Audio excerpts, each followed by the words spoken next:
I want to really talk about something that I don't think comes up enough. And I am mostly involved in working with larger e-commerce accounts. So you might be saying to yourself, Cory, you're the e-com guy. What the hell are you talking to me about lead gen? Well, guess what, guys? I still do consulting and management for large lead generation based accounts. So yes, I still think about these things and I still work with people that do these things. So anyway, the thing that I think is not utilized enough, especially in internal reporting for trying to understand where things are going, isn't being used in advanced modeling for predictions and simulations, is, drum roll please. All right. I think this is a custom metric that you guys all need to start utilizing if you're in lead gen, and this is lead velocity rate, or LVR.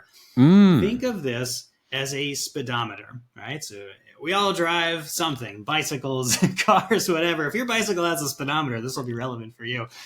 This is essentially a gauge to say what is, how quickly are new leads pouring in over time. Let's say it's like that. Why is that better than just saying, hey, last month we got 5, this month we got 10, well, things are up, right? Well, it's because it creates not unnecessary complexity, but necessary complexity. Because if you just look at static values, things can get very hidden in that, especially when you start doing something that Michael and I preach all the time, which is to benchmark your performance data. What is normal for this account, for this business?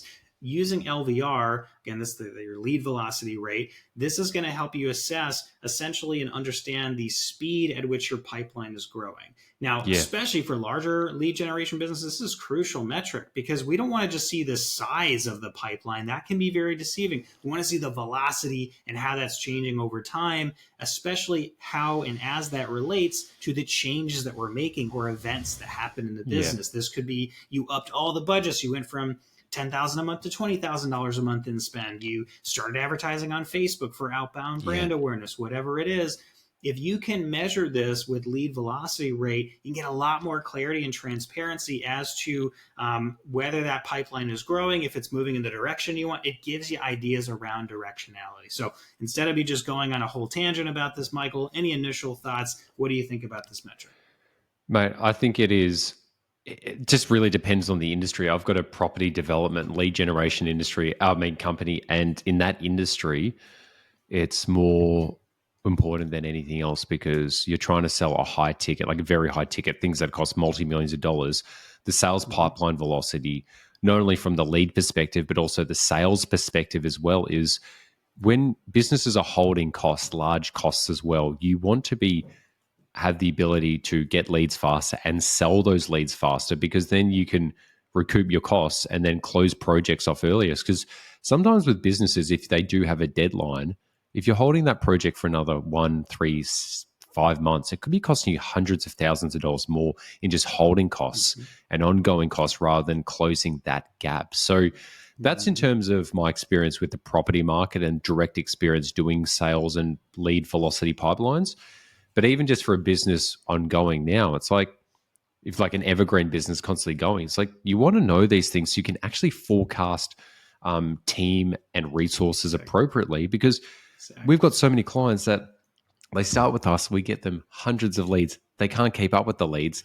Then they only call the leads once, they go onto the leads, and then they're moving on to the fresher leads. So then because of the velocity of the leads as well, they're not nurturing those initial leads as much, which there's always gold being left because you're like, oh, I called and left a message. They didn't call back. It's like, dude, everyone's busy and successful people are not going to call you back.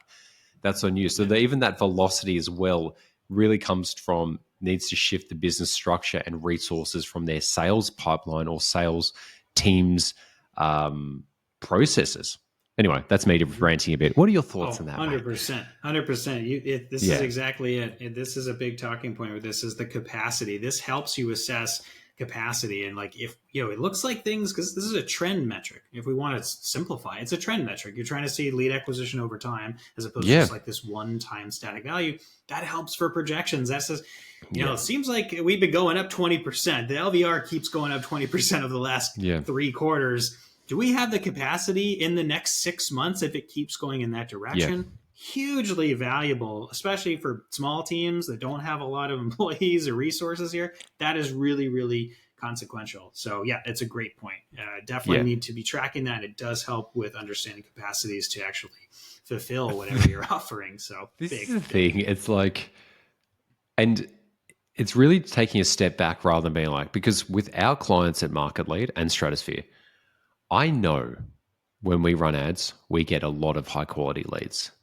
Now, because I know that, I take it for granted because I'm like, yeah, they would know that they're going to get lots of leads as well. No, they don't.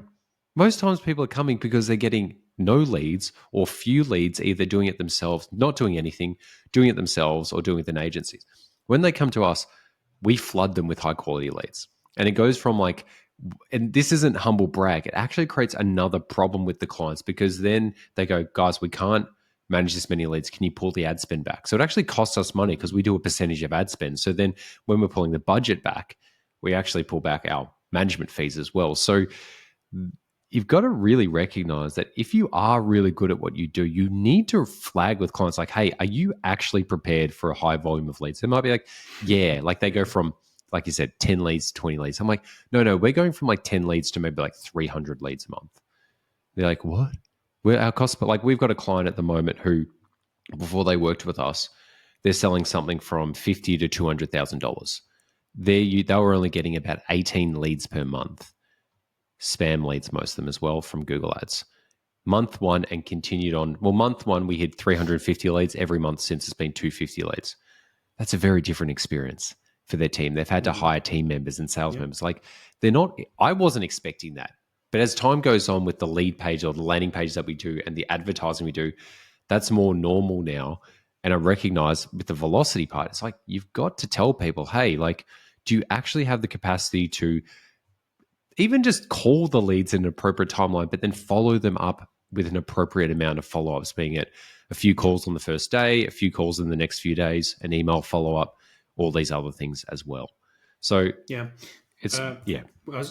Go ahead. I was just going to say, that leads me into some of the. We only got a couple minutes, so we'll wrap this up. But that also leads me to some of the common pitfalls here. So I don't want get excited about this metric because it can be very insightful for your business and for what you're doing inside of an account. But also understand there's some common pitfalls. One is going to be what Michael's alluding to around quality.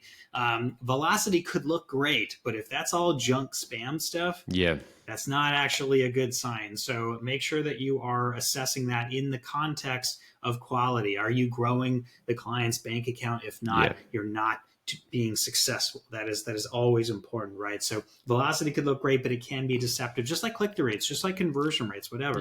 It's not always like great because conversion rate goes up if that's all extra crap and they're paying more for that. Or it's just like Michael was just saying with the sales team, if that's adding too much stuff for them to do and it's not actually leading to quality, they'll let you know about it for sure. Someone will complain that marketing is doing a terrible job, but regardless, it is something to consider. The other pitfall is really fast attribution. It's really easy if your conversion tracking is messed up to assume that the velocity is going up or down. Make sure you are segmenting if you have multiple conversion actions in your Google Ads account, Facebook, whatever.